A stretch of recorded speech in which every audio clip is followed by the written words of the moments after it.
Assalamualaikum warahmatullahi wabarakatuh. Para bapak, para ibu yang dirahmati Allah Subhanahu wa taala. Pada kesempatan kali ini kita lanjutkan pembahasan kita tentang keutamaan atau fadilah malam-malam Ramadan.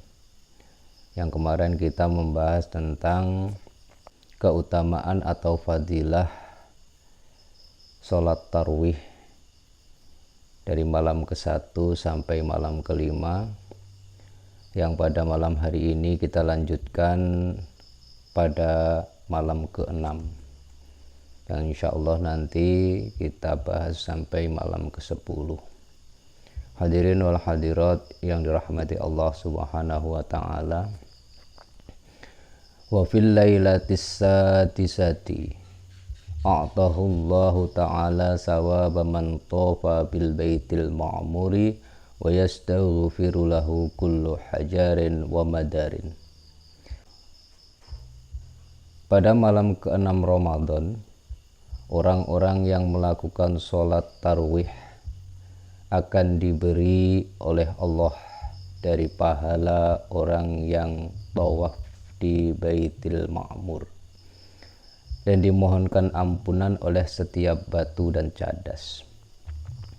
Jadi pada malam ke-6 ini, barang siapa dari umat Rasulullah Sallallahu Alaihi Wasallam, entah itu umat yang senantiasa taat pada Allah Subhanahu wa ta'ala, atau umat-umat yang senantiasa banyak melakukan kesalahan maupun dosa, ketika mau melakukan sholat tarawih pada malam ke-6, qiyamul lail, menghidupkan malam-malam Ramadan, maka oleh Allah Subhanahu wa ta'ala diberikan hadiah pahala, yaitu seperti pahalanya orang yang tawaf di Baitil Ma'mur, dan mereka dimohonkan ampunan oleh setiap batu ataupun cadas.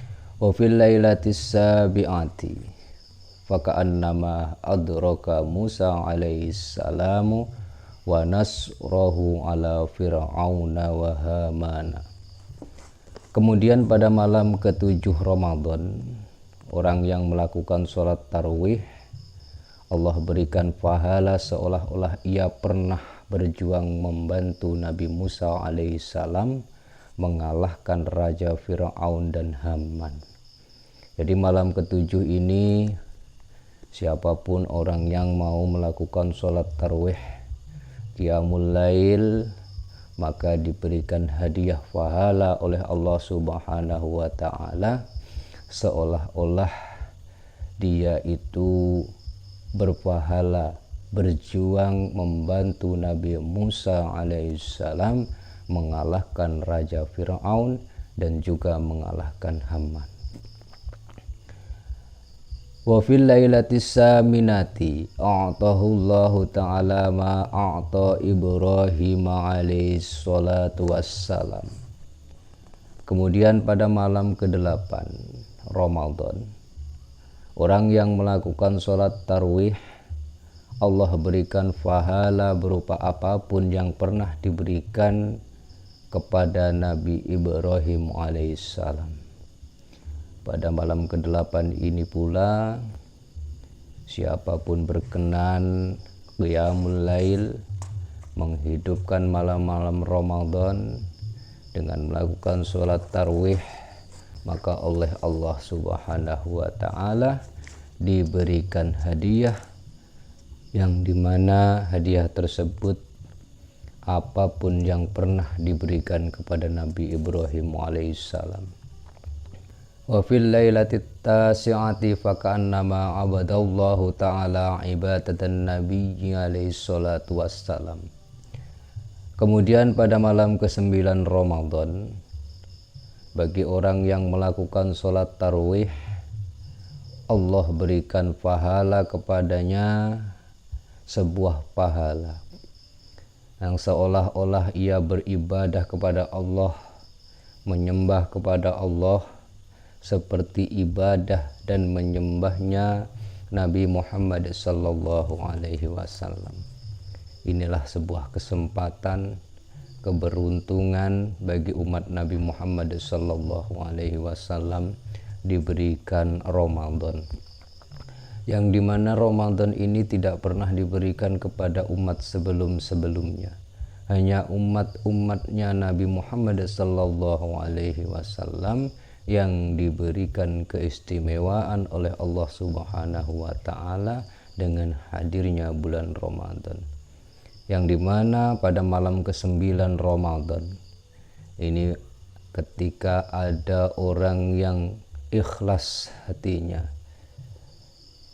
berkenan melakukan sholat tarawih, melakukan sholat malam, oleh Allah Subhanahu wa taala diberikan hadiah laksana hadiah ibadahnya Nabi Muhammad sallallahu alaihi wasallam. Wa fil lailatil ashirati yarzuquhu Allahu ta'ala khairad dunya wal akhirah. Kemudian pada malam ke-10 Ramadan, Allah karuniakan kebaikan dunia dan akhirat kepada orang yang melakukan sholat tarawih. Pada malam ke-10 ini Allah Subhanahu wa ta'ala memberikan kepada hambanya yang melakukan qiyamul lail berupa sholat tarawih, yaitu kebaikan dunia maupun kebaikan akhirat. Jadi selama hidupnya di dunia maupun di akhirat, dengan sholat tarawih pada malam ke-10 itu akan diberikan kebaikan oleh Allah Subhanahu wa ta'ala.